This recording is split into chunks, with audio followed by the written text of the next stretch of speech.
I used to believe love was a quiet promise that didn't need witnesses. It was the way she remembered my coffee order, the way I waited for her texts before sleeping, the way we planned a future that felt so close I could almost touch it. If trust had a sound, it would have been her laugh echoing through my chest on nights when the world felt small and safe. Her name used to feel like home. We met when life was simple, no grand ambitions, no heavy responsibilities. Just two people learning each other's rhythms. I was the kind of man who loved deeply and slowly, believing that patience could protect anything precious. She said she admired that about me, said it made her feel secure. I believed her because I wanted to, because loving her felt like the right kind of risk. We built our days from small rituals, morning messages, shared playlists, long walks that ended with us sitting somewhere quiet, dreaming out loud. She spoke about growth, discipline, and guidance, how she wanted to be better, stronger, sharper. That was when she first mentioned her mentor. He's strict, she told me once, smiling like it was a badge of honor. Cold but brilliant. Pushes me harder than anyone else ever has. I didn't feel threatened. Why would I? I trusted her. Trust wasn't something I rationed. It was something I gave freely. I thought love meant standing back when someone you care about needs room to grow. I thought being supportive meant never letting jealousy speak louder than faith. So when her hours grew longer and her replies shorter, I told myself it was temporary. When plans were canceled last minute, I blamed deadlines. When her eyes drifted elsewhere during conversations, I convinced myself I was imagining it. I trusted too much. There were signs, small, sharp, easy to ignore if you wanted to. The way she guarded her phone. The way she said his name with a calm reverence that made my stomach tighten. The way she began to compare, subtly at first. "You should be more decisive," she said one night, not unkindly. "That's what he says. Leaders don't hesitate." I laughed it off, even nodded. I didn't realize comparisons are knives that cut deeper the longer you let them rest against your skin. I loved her the way you love something you believe will last. I planned around her. I adjusted myself for her. I celebrated her wins louder than my own. Somewhere along the way, I mistook sacrifice for strength. The mentor became a shadow, always present, never named directly in our arguments, but felt in every pause. I asked once gently if everything was okay. "Why wouldn't it be?" she replied too quickly. That was the first time I felt the ground shift. Love, I learned, doesn't break all at once. It cracks quietly, like ice under careful steps. I kept stepping anyway. I remember a night when she came home late, eyes distant, energy cold. I reached for her hand and she pulled away, not dramatically, just enough to leave doubt behind. "I'm tired," she said. I believed her because believing was easier than confronting the fear curling in my chest. The truth was forming long before I was ready to see it. I trusted the version of her I fell in love with, not the person she was becoming. I trusted promises made in a season that had already passed. And still I stayed. Because love makes you loyal to memories. Because hope whispers lies that sound like patience. Because walking away from what you've invested in feels like admitting failure. If I'm honest, part of me feared that without her, I'd have to face myself. Face the fact that I had ignored my own needs to keep someone else comfortable. So I trusted. I trusted her words when her actions grew distant. I trusted time to fix what attention should have. I trusted that love, if pure enough, would protect me from betrayal. I was wrong. But at the beginning, before the fall, before the begging, before the mentor stepped fully into my life, there was love. Real love. And I gave it everything I had. That's what made the betrayal hurt. Not because I was weak, but because I believed. And belief, once broken, changes a man forever. Chapter 2. When she chose to betray me. Betrayal doesn't announce itself. It doesn't arrive with noise or chaos. It slips in quietly, wearing the face of trust, pretending to be nothing more than coincidence. By the time you recognize it, it's already rewritten everything you thought you knew. After that first crack, things didn't fall apart immediately. They thinned. Conversations became shorter, laughter rarer. She was still there, but not really with me. Her body shared the room, yet her mind lived somewhere else, somewhere I wasn't invited. I told myself relationships have phases. I told myself love survives distance if intentions are pure. What I didn't tell myself, what I refused to admit, was that her distance had direction. It was always toward him. The mentor. She spoke about him more freely now, as if the boundaries she once respected no longer mattered. His opinions shaped her decisions. His approval meant more than my reassurance. When I encouraged her, she nodded politely. When he challenged her, she listened. He says comfort makes people weak, she told me one evening. And what do you think? I asked. She hesitated. That pause said more than any answer ever could. That was the moment I felt replaced, not physically, but emotionally. An emotional replacement is the cruelest kind, because it makes you feel obsolete while you're still standing there, trying. The night everything changed didn't look dramatic from the outside. No shouting, no accusations, just a truth that finally ran out of places to hide. She forgot her phone. It vibrated on the table while she was in the shower. I didn't reach for it at first. I wasn't that guy. I didn't want to be. But it kept buzzing, message after message, until curiosity mixed with fear and fear won. I wish I hadn't looked. Not because I wanted to stay ignorant, but because some truths permanently change the shape of your heart. The messages weren't explicit. They didn't have to be. Intimacy was woven between the words, shared jokes, late-night confessions, emotional dependence dressed up as guidance. You shouldn't feel this way about someone else's partner. I scrolled, numb. Every line felt like a quiet confirmation of everything I had been denying. When she came out and saw the phone in my hand, she didn't scream. She didn't cry. She just froze. Silence can be louder than any argument. I can explain, she said. Those 3 words have ended more relationships than anger ever could. I asked her one question. Just one. Do you love him? She didn't answer immediately. That was her answer. She tried to reframe it. Said it wasn't betrayal, just connection. Growth. Misunderstanding. She said nothing physical had happened, as if loyalty only counts when bodies touch. But you chose him, I said quietly. She looked away. That was the moment I realized betrayal isn't always about cheating. Sometimes it's about choosing someone else's presence over the person who stood beside you when no one else did. She chose secrecy over honesty, validation over loyalty, potential over commitment. She chose him. And in doing so, she unchose me. What hurt most wasn't the loss, it was the clarity. Suddenly, every canceled plan made sense. Every comparison had context. Every cold night had a reason. I wasn't crazy. I wasn't insecure.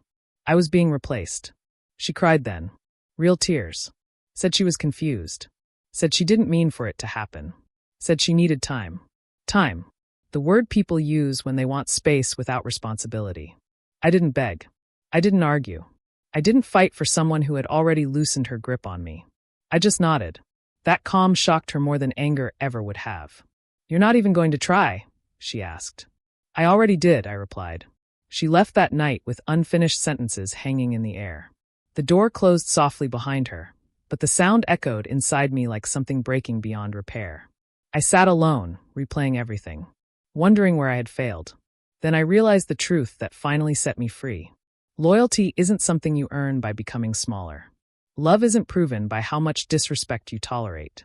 And betrayal doesn't always come from enemies. Sometimes it comes from the person who once promised never to hurt you. That was the night I stopped trusting her. And the night my story truly began. Some people enter your life like a warning siren, loud, disruptive, impossible to ignore. Others arrive without sound, without force, without even intention. They simply exist. And somehow, their presence changes the direction of everything. The mentor was that kind of man. At first, he was nothing more than a name, a passing mention, a figure she respected, someone who understood her potential. I never felt threatened by him in the beginning, because threats usually announce themselves. They posture. They compete. They demand attention. He did none of that. He stayed silent. While I was present in her life, emotionally, physically, consistently, he existed on the edges, observing. He watched how she spoke about her dreams, how she reacted to pressure, how she responded to praise. He didn't interrupt our relationship, he studied it. And that made all the difference. She talked about him with admiration disguised as professionalism. He's strict. He doesn't tolerate excuses. He pushes me to be better. I nodded, smiled, encouraged her. I believed guidance had limits. I believed loyalty was instinctive. I believed love didn't need supervision. I was wrong. The mentor understood something I didn't. People don't always fall for those who love them most. Sometimes they fall for those who challenge their identity. He never comforted her when she doubted herself. He questioned her instead. He didn't tell her she was enough. He implied she could be more. And silence made his words heavier. The first time I met him properly, it was brief. A controlled exchange. No hostility. No warmth. Just composure. His handshake was firm but impersonal. His eyes didn't linger, yet I felt evaluated, like a variable already solved and set aside. She reacted differently around him. Her tone sharpened. Her posture straightened. She listened more than she spoke. The same woman who relaxed into softness with me became alert in his presence, like she was standing before something she didn't want to disappoint. That's when I felt it. Not jealousy. Replacement. He wasn't trying to take my place. He didn't need to. He simply occupied a position I hadn't realized was empty. Authority.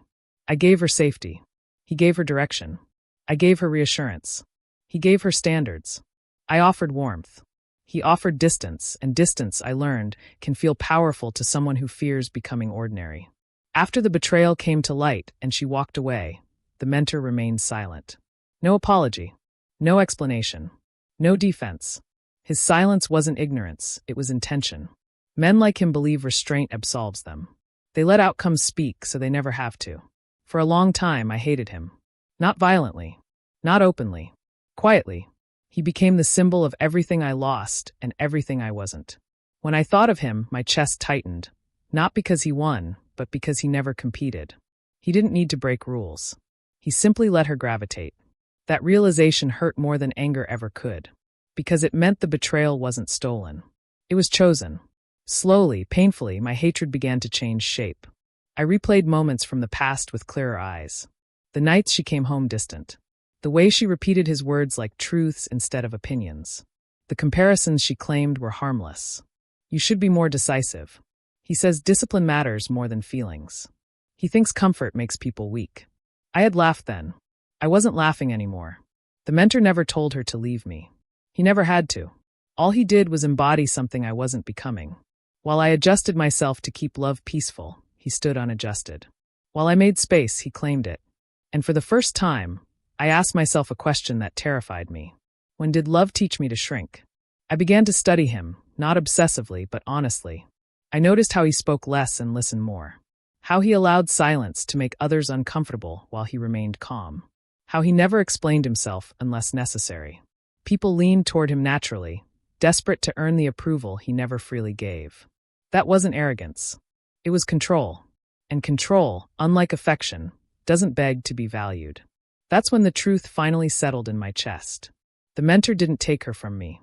I handed her away by becoming predictable. By confusing availability with devotion. By mistaking sacrifice for strength. By believing love alone was enough without self-respect to anchor it. That realization didn't break me. It rebuilt me. For the first time since everything collapsed, I stopped seeing myself as a victim of betrayal and started seeing myself as a man who needed evolution. I didn't want to become him, but I wanted to understand what I lacked. Boundaries. Direction. Silence that speaks louder than pleading. I stopped replaying the past like a punishment. I stopped asking why she chose differently. The answer was already clear. She didn't choose him over me. She chose what he represented over what I had become. And that was something I could change. The mentor never knew the role he played in my awakening.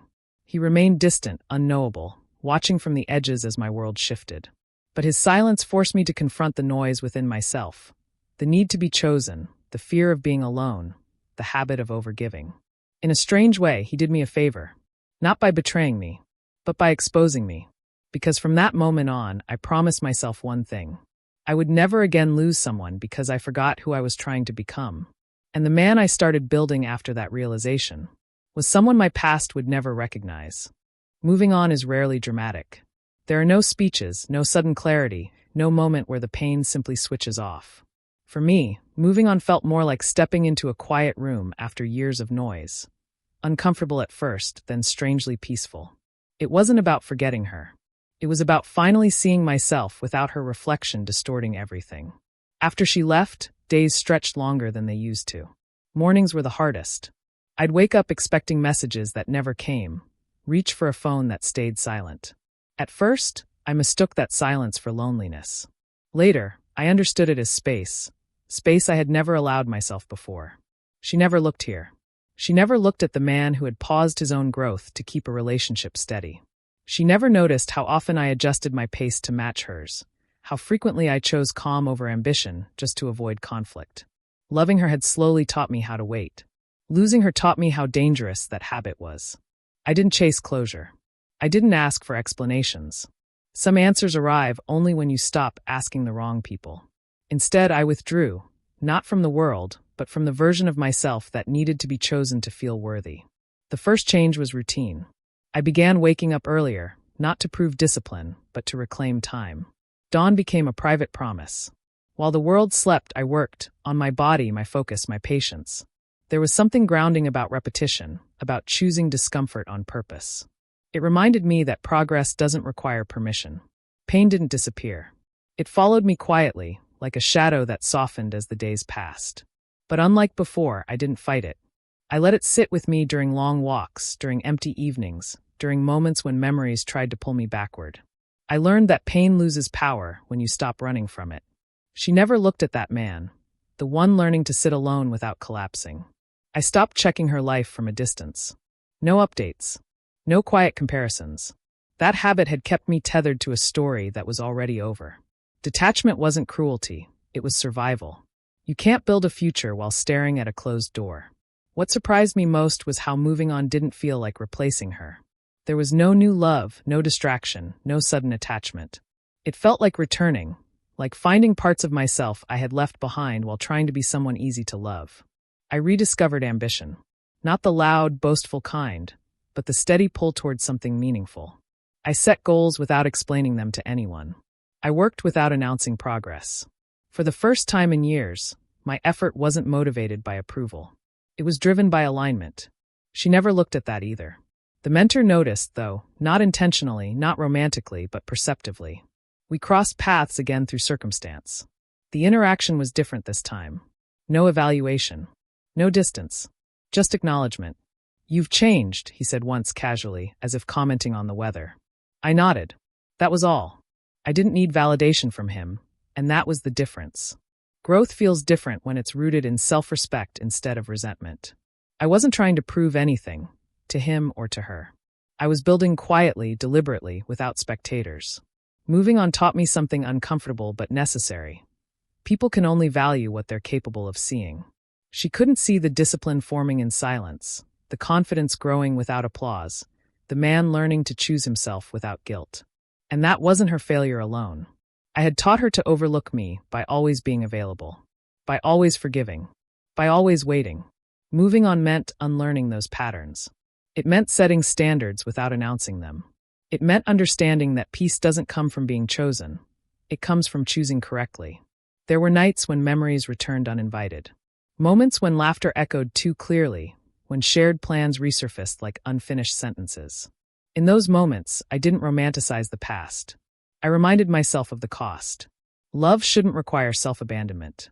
If it does, it isn't love, it's fear wearing affection's face. Gradually, the weight lifted. Not because I forgot her, but because she stopped being the measure of my progress. I found satisfaction in small victories. In consistency. In the quiet pride of keeping promises to myself.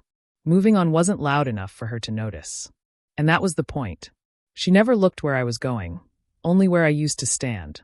By the time she sensed the distance, it wasn't emotional anymore. It was structural. I had built a life that no longer required her presence to feel complete. And once that happens, going back becomes impossible.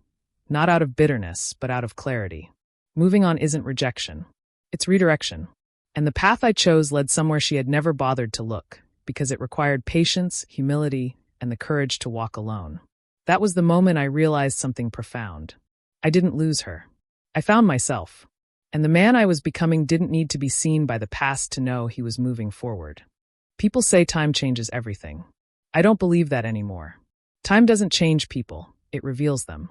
And the day she came back into my life, I realized something important. I wasn't the one who had changed the most. I was the one who had finally stopped pretending. Her message came on a quiet afternoon, the kind of day where nothing feels urgent. No chaos. No emotional buildup. Just silence. And then her name glowing on my phone like a memory that refused to stay buried. For a long moment, I didn't open it. Not because I was afraid, and not because I was angry. I simply didn't feel pulled toward it. That surprised me more than the message itself. There was a time when seeing her name would have sent my heart racing, my mind spiraling, my hope rebuilding itself in seconds.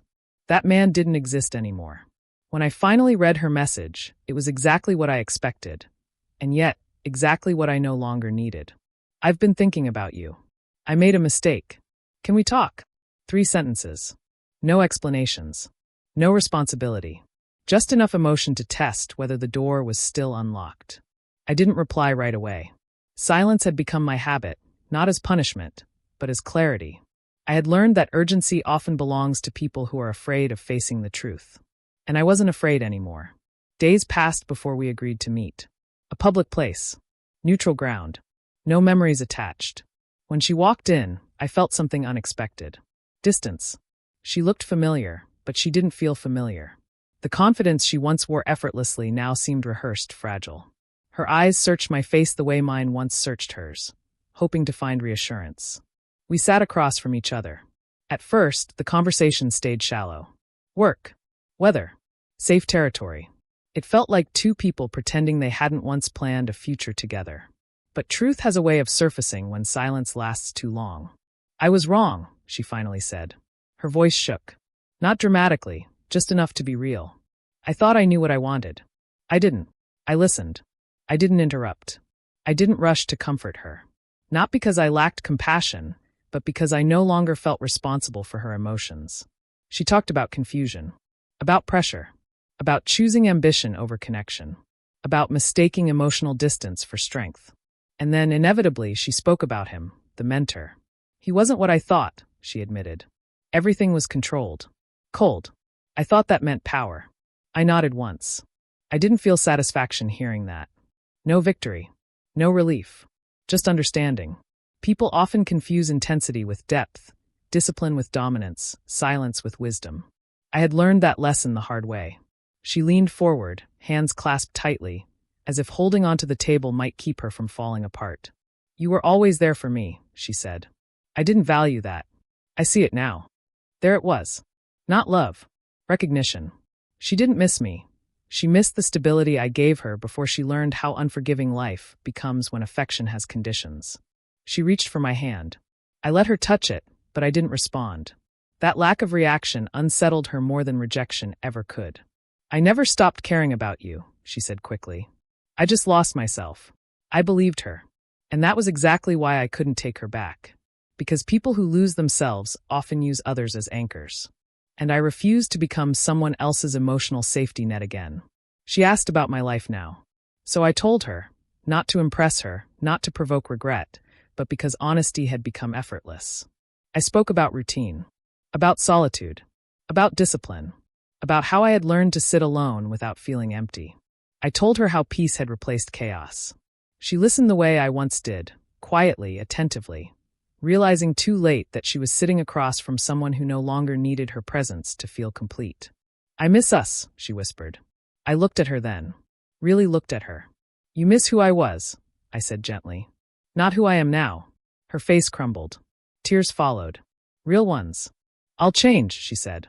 I promise. I'll do anything. Promises sound different when you've already lived through their consequences. I had been the man who accepted them without question. I wasn't that man anymore. I already changed, I replied. And that's why I can't go back. She asked if there was someone else. There wasn't. She asked if I was punishing her. I wasn't. This isn't revenge, I told her. It's alignment. I'm not angry. I'm just done shrinking myself to keep someone else comfortable. Silence settled between us. For the first time, she looked at me the way people look at opportunities they realize they've missed, not with desire, but with regret. She apologized again, this time without excuses. I accepted it, not to reopen a door, but to close it properly. When we stood to leave, she hesitated. Do you ever think about us? She asked. Sometimes, I said honestly, but not in a way that hurts. She nodded, swallowing hard. We walked in opposite directions. I didn't feel victorious. I didn't feel cruel. I felt calm. And calm, I learned, is what happens when self-respect finally outweighs longing. That was the day my ex came begging back. And it was the day I realized I had already moved on long before she ever looked back. The choice didn't happen in a single dramatic moment. There was no argument, no confrontation, no scene that could be replayed for sympathy. It happened quietly, the way real decisions always do, when noise finally fades and truth stands alone. I didn't wake up one morning and decide to leave my past behind. I had already done it in pieces. Every morning I chose discipline over distraction. Every night I chose silence over nostalgia. Every time I resisted the urge to look back, I stepped further away from the man I used to be. The day my ex walked away after begging, I didn't feel victorious. I felt finished. Finished explaining. Finished justifying. Finished reopening doors that should have stayed closed. And that's when I understood something important. Moving on isn't about choosing someone new. It's about choosing a new standard. For a long time, I thought choosing the mentor meant choosing a person. That idea used to confuse me. I didn't want to become him. I didn't want his coldness, his distance, his emotional restraint. But as time passed, I realized I had misunderstood what he represented. The mentor was never the goal. He was the contrast. He represented structure where I had been flexible, boundaries where I had been forgiving, direction where I had relied on emotion. He didn't bend himself to be chosen, and that was his power. I didn't admire him. I learned from him. There's a difference. My past was full of moments where I chose comfort over growth, where I stayed longer than I should have because leaving felt like failure, where I measured my worth by how needed I was. That version of me believed love meant endurance. It doesn't. Love without self-respect becomes self-destruction. Choosing the mentor meant choosing principle over memory. It meant choosing the future version of myself over the familiar pain of the past. It meant understanding that nostalgia can be a prison if you confuse it with purpose. I didn't hate my past. I forgave it. I forgave the man who waited too long. The man who overgave. The man who believed loyalty alone could save a relationship. That man did the best he could with what he knew. But he wasn't who I wanted to become. The mentor never asked me to change. He never offered guidance directly. He never pulled me aside or gave advice. His influence came from observation, from watching how someone could move through life without begging for validation. Silence, consistency, standards. Those were his lessons. I applied them slowly. I stopped reacting emotionally. I stopped chasing closure. I stopped explaining my decisions to people who didn't live with their consequences. I learned to say no without guilt and yes without hesitation. And with every boundary I set, the past lost its grip. My ex reached out again weeks later. Short message. Casual tone. An attempt to feel relevant. I didn't respond, not out of anger, but out of alignment. Some chapters don't deserve sequels. Choosing the mentor didn't mean becoming cold. It meant becoming clear. Clear about what I tolerate. Clear about what I deserve. Clear about who gets access to my energy. The past had familiarity, but it didn't have growth. It had memories, but no direction. It asked me to stay the same, so it could feel comfortable revisiting me. I refused. Growth is lonely at first. There were moments when silence felt heavier than heartbreak. Moments when I questioned whether peace was worth the absence of passion. But then I realized something powerful. Chaos only feels exciting when you're used to instability. Peace feels boring only until you learn how rare it is. The mentor lived in peace, not because life was easy for him, but because he didn't negotiate with his standards. And I wanted that. Not his life. His foundation. So when people asked why I changed, I didn't explain. When they asked what happened to the old me, I smiled. When they wondered why I didn't go back when the door reopened, I stayed silent. My answer was in my actions. I chose mornings that build me instead of nights that drain me. I chose routines over reassurance. I chose respect over romance that requires self-betrayal. I chose the mentor. Not the man. The mindset. And by doing that, I chose my future. The past tried to remind me who I was. The mentor showed me who I could become. That difference changed everything. I don't regret the love I gave. It taught me depth. But I also don't regret walking away. It taught me strength. Both were necessary, but only one could lead me forward. Now, when I look back, I don't feel anger. I feel distance. And distance is proof that healing worked. The man who once waited to be chosen now chooses himself without apology. And that is the ending my past will never understand. But my future will always thank me for.